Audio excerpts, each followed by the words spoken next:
Hey you guys, I hope everything's going okay with y'all. Chapter 13 is called The Curtain Rises, but what it's really about is about the different kinds of theater spaces. And I've been lucky enough in my career to work in all of them. So if you remember back at the first week of school, I told you that there are only two things I wanted you to learn. It was how to say the word theater instead of the evil theater, and what a proscenium arch is. Okay, so today's the day. We get to learn what a proscenium arch is. It's a funny word adapted from a Greek word called periskene, which was the arch that held up the walls of the stage house in old Greek theater. So that's where it comes from. In our modern world, there are several different kinds of theaters that you find in the United States today. The most common is a proscenium arch theater. So what that means is if you're sitting out here in the audience looking and toward the stage and the actors, there'll be a big hole in this wall, and that's called the proscenium arch. It's almost like a giant TV screen. And in proscenium arch theaters, it's as if there's a line across the edge of the stage, and you've got the audience on one side and the actor on the other. It's the most formal, least intimate kind of theater arrangement. It's great for musicals and what we call box sets that we'll talk about in a minute. The sight lines are good. Everybody's pointed looking right at the stage. And it has the most actor-audience separation. If you're doing a giant Shakespeare and you've got guys sword fighting, it can be a little unnerving to be 2 feet away from them. This gives you space to breathe, not worry about your safety, and be able to watch Romeo and Tybalt fight it out without fearing for your own life. Here's another proscenium arch theater with a southwestern seam. Okay, this, in my opinion, is hideous. Check it out. There's dead cow skulls up here on the top of the proscenium arch. And our theater seats have a lovely southwestern pointy motif. Ouch. Probably the most famous proscenium theater in this country is Ford's Theater in D.C. This is the proscenium arch. It's kind of, for this show, painted with a, I don't know, what is that, marble? I don't know. But this box seats up here, that's where President Lincoln was killed. I've actually had friends that work at this theater. And anytime the government has one of those government shutdown things, they can't come to work because the theater's run by the government because it's a National Historic Landmark. The opposite end of proscenium theater is arena theater.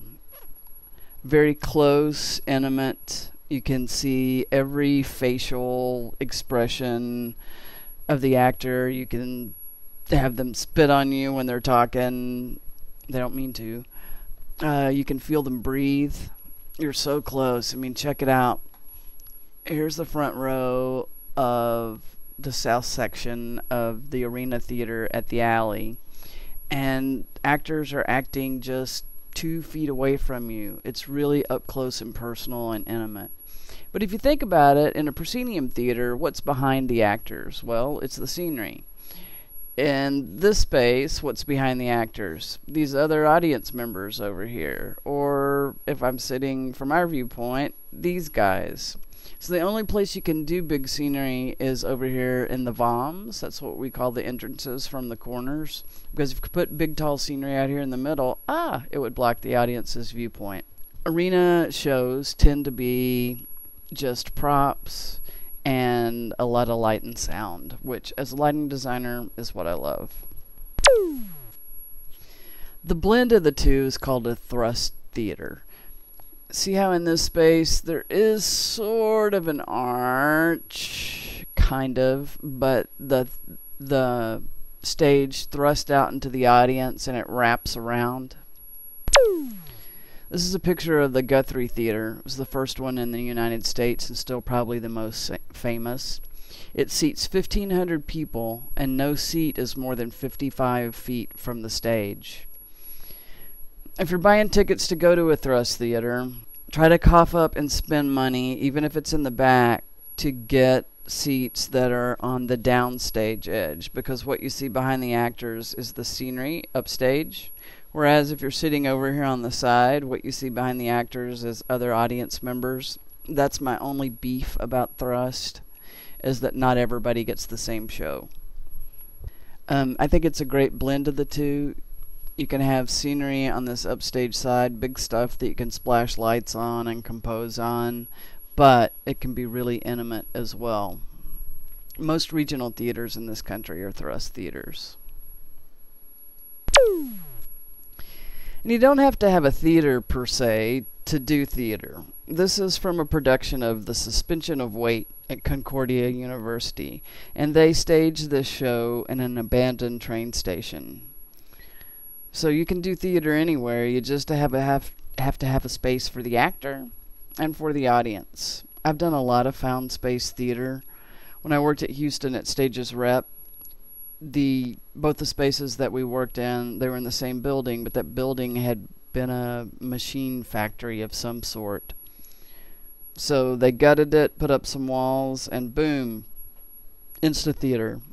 It had some challenges. There were columns and all the entrances onto the space. It was kind of a pain, but we did a lot of good work in those found spaces. Black box theaters are one of my favorite types of space to work in. We have one here at Grayson that we just opened in the fall of 10. I got to design it, and it's my favorite black box I've ever worked in. It was new construction, so we got pretty much everything we wanted in the construction of it. I love black boxes because they're so flexible. They're generally big black rooms, hence the name, that has seating and seating elements that are reconfigurable. So now they have these chairs set up on two sides. Well, they could take the chairs off, move this platforming, and set them all this way and make themselves a proscenium theater. Like in this drawing, this is a ground plan looking down. So here's the seating platforms and the seats, the doors going out into the hall, and you could do a great little musical in there. You could rearrange the seating and build yourself a thrust theater, have audience on three sides. Same room, you could take the seating platforms out altogether, bring in a bunch of tables and chairs, and do a great little dessert theater or dinner theater or cabaret theater. So I love it that they're really flexible and fun to work in. As far as different kinds of scenery, here's 3 different pictures of what those of us in the biz call box sets. And if you've seen very much theater at all, you've probably seen one. You walk into the theater, it's generally a proscenium theater, and it looks like somebody's house on stage or a general store. That's a box set. It's a room with 3 walls instead of 4. It's as if they've left the ceiling and one of the walls off, and the audience gets to peer through that missing wall, which we in theater called the 4th wall. So you get to peer into the people's lives through that missing wall like a voyeur. Here's sort of a sculptural box set, really pretty. There's the 3 walls, with the 4th wall missing. You can see audience seating out here. Love all that sheer fabric back there. It's really beautiful. Another kind of scenery is realistic exteriors. So here we've got a couple of tiki huts and a really nice tree that they've built that looks like it has real leaves and a real trunk. Here it looks like they built part of Venice. Some Italian via exterior. It'd be great for an opera. This is old-fashioned scenery, and that only works in proscenium theaters. So what you're looking at is from the audience perspective, looking at the stage. We've got a platform here that the actors can walk on, and then this is a big cutout. It's a big giant piece of fabric with this arch shape cut out in it, and all these columns, trees, and sky is just painted on it. And then there'll be 6 or 8 feet in between it and the next big giant piece of fabric that's been cut out so that actors can enter on the downstage side of this portal, as we call it, or in between the number 1 portal and the number 2 portal. And then behind the number 2 portal, which is all painted and has this hole cut out for an entrance, there's a backdrop with a nice, I don't know, what is that, a river and a balcony and some houses. And so that's all painted and 2-dimensional. It's old school. We don't do scenery much like that anymore. All those oldie moldy musicals from the 40s and 50s and a lot from the 60s are written in that style. We're doing South Pacific this fall, and we're not going to produce it in this whole wing and drop style. We're going to do some more modern kind of scenery with it. You see a lot of Shakespeare that's done with what we call a unit set, and generally it's levels and platforms and stairs that don't change. The scenery doesn't come and go, it stays there all the time, and then you just choose to use these 2 balconies here, not light the rest of the set for that scene, and then the next scene we'll just use this staircase and the platform. So we follow the action with lighting. Shakespeare's great for that because it has so many different scenes. Most Shakespeare plays have 15 or 20 different scenes that are in different spots, so this works great for it. So basically you're building the scenery with lighting for each scene as you change it. So here's a drawing by the set designer of this unit set of what it might look like. A sketch. Cheap scenery in the theater, if you've got a laptop and a projector and something to make a screen out of, and trust me on this, you can use a sheet if you need to. It's an awesome cheap way to do scenery, as long as you have the hardware to do it. Look, that's just a different image playing on the projector, and boom, the scene has a total different feeling. And you can change the scenery with the click of the buttons. What they've done here is just a flat floor, and they bring these chairs and boxes, come and go as they need it. Then they change the feeling of the scene with the images on the projector screen. I've used them a lot in shows. This is from a play called Strength of Our Spirit that we did here at Grayson College. We had 3 different screens on the upstage side of our unit set. And we built these platforms out of extruded metal and had lights under them, so when the bad Nazi guys were standing there, we could uplight them and make them look evil. And then these 3 projector screens, so it was 3 different laptops, 3 different projectors, 3 different operators. It was a technical nightmare, but we made it happen, and we're able to do the mini scenes of this play, but you change the image behind them and have the images follow the feelings of each scene. Another kind of scenery is wagons, and this is pretty old school. Wagons have been around since the Greeks were doing theater when they first invented it. So while this looks like a box set, it's really not.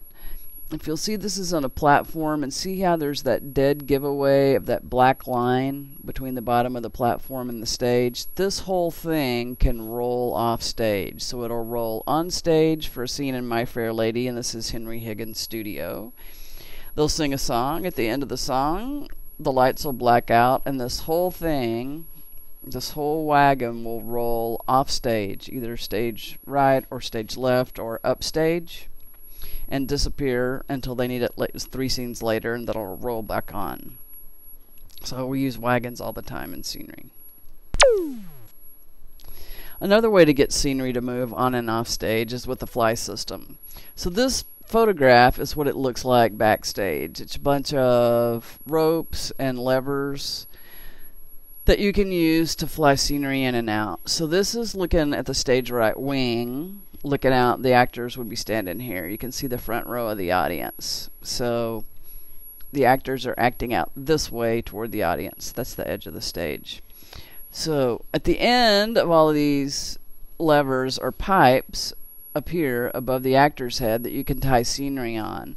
And if we pull on that rope right there, whoosh, that piece of scenery will fly out, or this backdrop will fly out. The one with trees will go away, and we can fly in a drop with a big scary guy on it, or whatever scene we need to do next.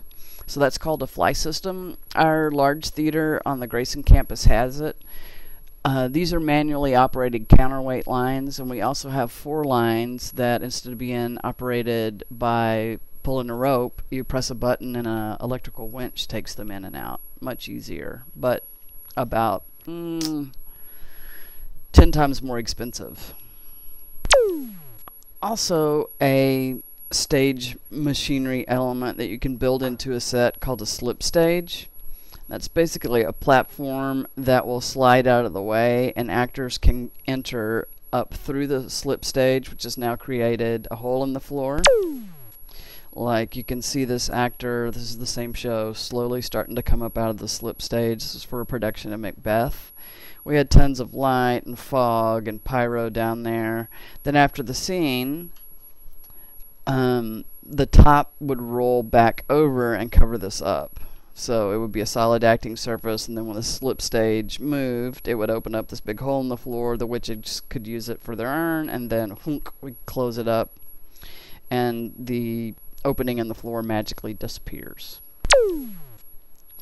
Oh, there it is with the witches messing with Macbeth's head, and the famous "Is that a dagger I see before me" monologue. The set was really fun to work on. It looks sort of like such Stonehenge. And if you look, you can see these doors built in. Those could flip around and a ghost could pop out of there, and you could have ghosts popping out of the slip stage. It was a really cool set to work on. Another scenic device is called a revolve or a turntable. This is for a play called Noises Off. And if you look, Noises Off is about a bunch of actors, and you see them rehearse their play. So this is the other side of that set you're looking at. So you see them rehearse their play. They've got some issues. And then the next act, you come back from intermission, and the set has flipped around, or the turntable. And so you're seeing the backstage side of the set, and you get to see backstage everything that goes wrong. And then for the third act, it flips again, and you see the audience's side of the set. So that's all done with wheels underneath this, and the whole thing has a pivot point, and it turns around. So that's my blurb on theater architecture and types of scenery. If you guys ever want to see a tour of our theater space, give me a holler. I love showing our brand new swanky digs off. Alright, you guys have a great week. Bye-bye.